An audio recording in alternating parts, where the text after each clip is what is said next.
তো এই বাল্যকুহি হচ্ছে এই জায়গার অন্যতম বড় আকর্ষণ। জানি না সামনে আর কি কি অপেক্ষা করতেছে। তো চলে আসলাম আমরা মাধবপুরের সর্বোচ্চ উঁচু জায়গা থেকে, যেটা থেকে ভিউ কিছুটা এরকম। সো টু বি অনেস্ট, আমরাই একমাত্র মনে হয় ট্রাভেলার বা টুরিস্ট বলতে পারেন যে একেবারে গভীরে এরকম পর্যন্ত পৌঁছেছি। এটাই হচ্ছে শমশেরনগরের একমাত্র বিমান বাহিনী স্টেশন। এই জায়গা থেকে মূলত একসময় দাপিয়ে বেড়াতো, অর্থাৎ আকাশে ডানা মেলতো হরেক রকমের বিমান, কিন্তু বর্তমানে এটা বন্ধ আছে। তো এইটা সম্পর্কেও বিস্তারিত তোলার চেষ্টা করব এই ভিডিওতে।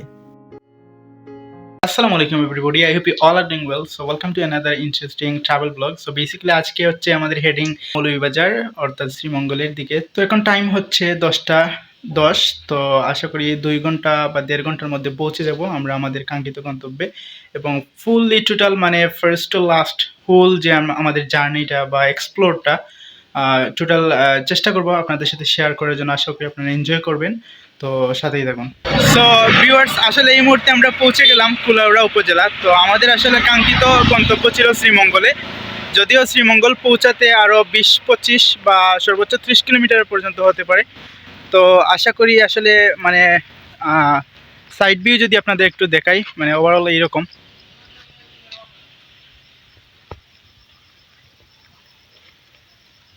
তো সব কিছু মিলিয়ে আসলে আজকের জার্নিটা অসাধারণ এবং পরিবেশটা খুবই নিস্তব্ধ এবং নীরব। তো আসলে আজকে ট্যুর পার্টনার হিসেবে থাকবে তুফাইল আমার সাথে। তুফাইল, তোমার অনুভূতি তুমি শেয়ার করতে পারো। আপনারা সবাই সাবস্ক্রাইব করবা আর আমাদের ভিডিও শেষ পর্যন্ত দেখবা, আপনার কাছে অনুরোধ রইল।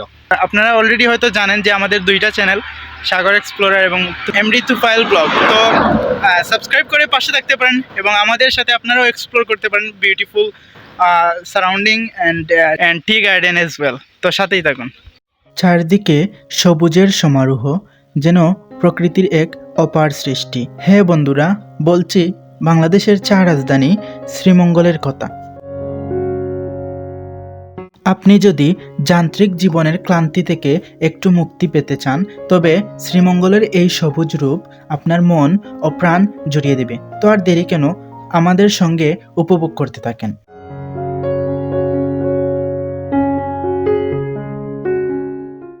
তো এই মুহূর্তে আসলে আমরা আছি মানে বিমান বাহিনী স্টেশন শমশেরনগর, যেটা আসলে একসময় সম্ভবত ডোমেস্টিক্যালি খুবই অ্যাক্টিভ ছিল। বর্তমানে আসলে সেটা অফ আছে, শুধুমাত্র চলমান হচ্ছে আপনার এয়ারফোর্স বা বাংলাদেশ বিমান বাহিনীর যে ছোটো ছোটো এয়ারক্রাফটগুলো আছে ওইগুলো আসলে শুধু চলমান থাকে বা ল্যান্ডিং উড্ডয়ন এগুলো করে আর কি।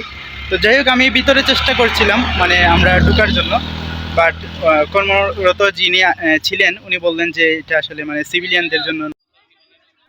তো এই মুহূর্তে যে বাজারটা আপনারা দেখতে পারতেছেন, এটা মূলত মাধবপুর লেকের পাশে। তো আমরা মূলত শমশেরনগর থেকে বানুগাছ হয়ে শ্রীমঙ্গল টি স্টেট অর্থাৎ মাধবপুর লেকে পৌঁছে গেছি। এখন মূলত আমরা একটা ছোট দূরত্বের রাস্তা পাড়ি দিয়ে চলে যাব এই বাজার থেকে মাধবপুর লেকে, অর্থাৎ যেটা মূলত 0 পয়েন্ট বলা চলে এই জায়গার। তো দুপাশে আপনারা দেখতে পারতেছেন খুবই সুন্দর চা বাগান। এই মুহূর্তে আমরা পৌঁছে গেছি এবং টিলার উপর দিয়ে উঠতেছি। ডান পাশে আপনারা মাধবপুর লেক দেখতেছেন।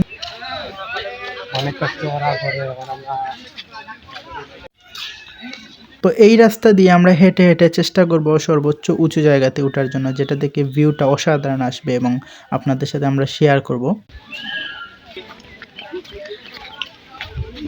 সকাল আমরা কিন্তু টাইম হিসাব করা।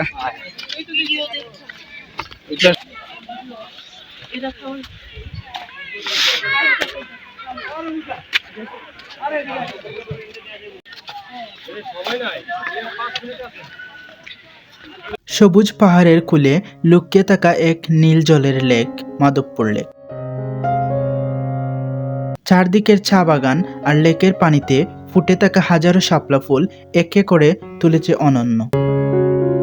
যান্ত্রিক জীবনের ক্লান্তি ভুলে প্রকৃতির মাঝে হারিয়ে যেতে চাইলে এই লেক আপনার মন জুড়িয়ে দেবে।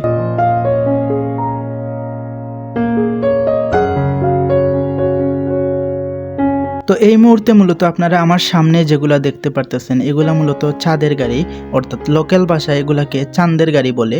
তো মূলত এইগুলা কারা ব্যবহার করবে? যারা মূলত লোকালি এই জায়গায় আসবে তারা পুরো শ্রীমঙ্গল জুড়ে কম্বাইন্ডভাবে যতটা শ্রীমঙ্গলের ট্যুরিস্ট স্পট আছে সেগুলা ঘুরতে পারে।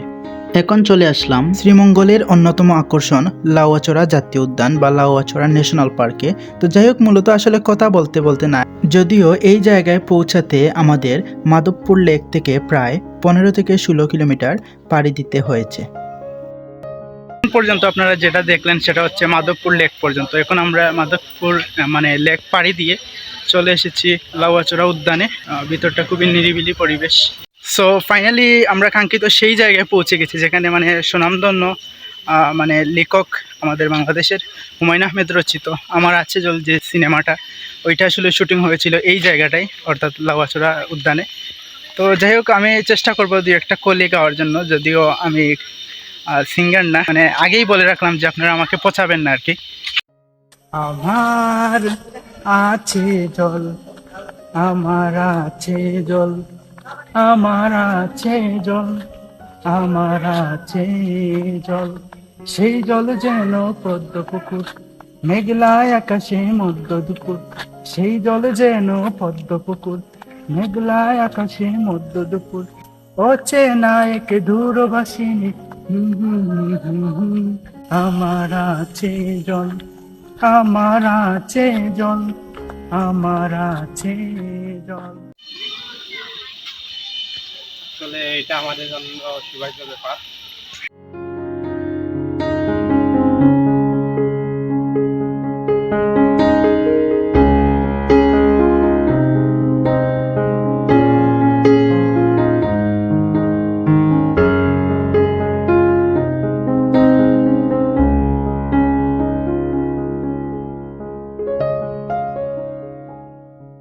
তো এভরিবডি, আমরা আসলে আস্তে আস্তে একেবারে টপে চলে আসছি। তো এখানে মূলত আবাসিক, অর্থাৎ মানে রিসর্টের মতো আর কি। সম্ভবত মানুষজন আসলে হয়তো এখানে থাকার সুব্যবস্থা আছে।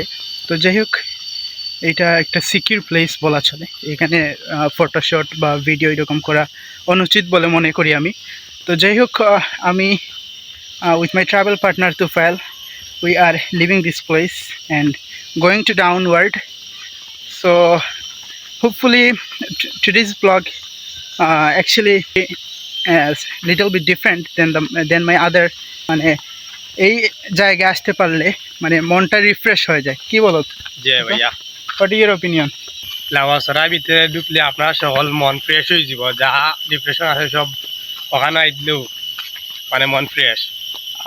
তার অ্যাডভেঞ্চার মানে তার কথা হচ্ছে, মানে ছোটো যারা আছে আমাদের ভাই বোন, তারা মানে স্টাডির ফাঁকে একটু রিল্যাক্সের জন্য আসতে পারে এই প্লেসে।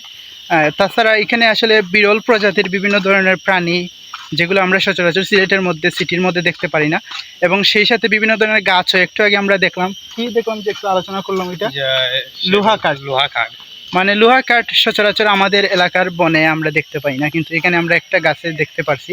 পাশাপাশি এটা লেখা যে মানে বিভিন্ন ইনক্লুড করে যে এটা বিরল প্রজাতির। হয়তো হতে পারে যে আমাদের দেশে তেমন একটা চাষ বা প্লান্টেশন হয় না এই ধরনের গাছ। তো যাই হোক, ওভারঅল অপিনিয়ন যে আপনারা যদি নেচারে সময় কাটাতে চান এই প্লেসে আসতে পারেন। মানে ফুললি শুধু ঝিঝি পোকা, আমরা যদি একটু নীরব হই, হয়তো আপনারা শুনতে পাচ্ছেন যে মানুষের আমরা টুরিস্টদের আওয়াজ ছাড়া আর কোনো আওয়াজ শোনা যাচ্ছে না, একমাত্র ঝিঝি পোকা ছাড়া। তো যে এটাই হচ্ছে আসল মজা, মানে নেচার রিল্যাক্সেশনের জন্য best, one of the best place in Bangladesh. This is gonna insane place for today's tour. মানুষ সেইদিকে যাবো, যে এক পার্টি মানুষ তারা ভিড় এইটা এখানে না ওইটা আমাদের সব আইডিয়া নাই ইংলিশ সম্পর্কে কতটা। সো এভরিবডি, আসলে একেবারে শেষের প্রান্তে প্রায় আমরা চলে আসছি। আর আপনারা লক্ষ্য করলে বুঝতে পারবেন যে সাউন্ডগুলো আরও তীব্রতর হচ্ছে, মানে ন্যাচারাল সাউন্ডের কথা আমি বলতেছি।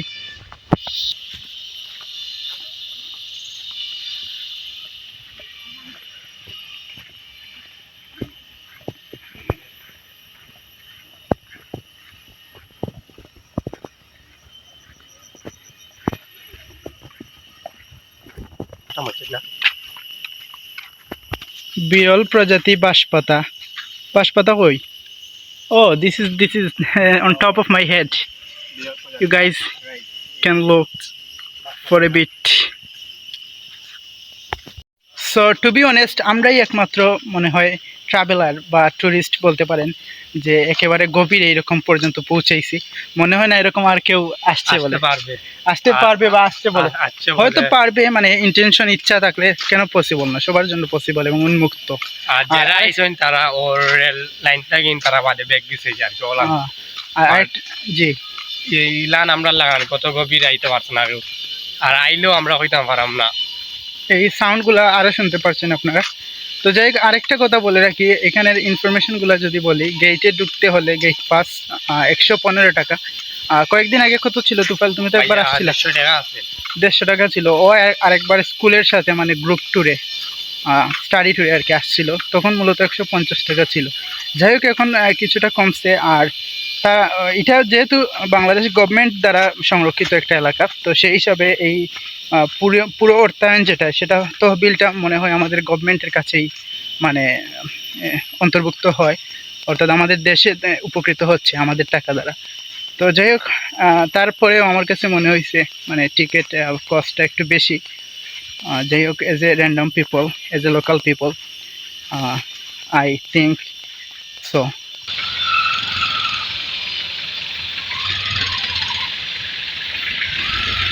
তো এই ফাঁকে বলে ফেলি, পরবর্তীতে আমাদের ডেস্টিনেশন হবে বৌদ্ধভূমি 71, যেখানে আমরা চা পান করব 7 রঙের, এবং এরপরে হবে সীতেশবাবুর চিড়িয়াখানা। তো এটা হলো বাংলাদেশের শ্রীমঙ্গলের সবচেয়ে বিখ্যাত এবং আকর্ষণীয় একটি পানীয়, যেটা আমরা পান করতেছি। তো মূলত একটি মাত্র কাচের গ্লাসে রামধনুর মতো পিটাপিটি 7টি ভিন্ন স্তরের একটা চা। এটার স্বাদ আসলে যদিও তেমন একটা মানে বিশেষত্ব কিছু নাই।